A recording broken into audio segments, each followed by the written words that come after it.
দেখছেন আমাদের উত্তম uncle wailing মারছে। পুরো প্যানেলটা ভিডিও দেখে দিচ্ছি, পুরো কুয়াশা। এখন বাইছে 12টা বাইছে, তাও চারদিকে কুয়াশায় ভর্তি। ঠিক আছে, এই যে এখানে ওয়েলিং মারছে দেখুন।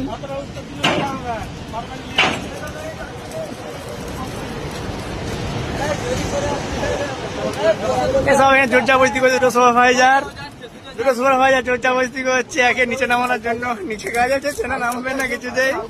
ঠিক আছে, বলছি না আলা হয়ে যাবো। এখানে বিল্ডিংটা দেখুন,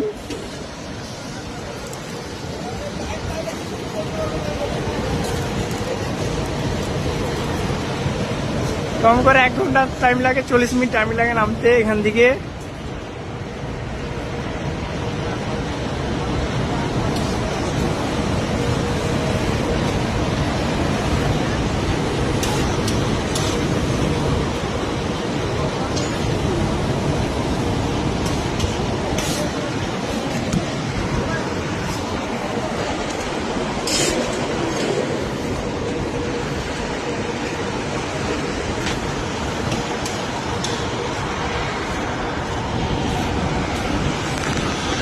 প্রচন্ড হাওয়া দিচ্ছে।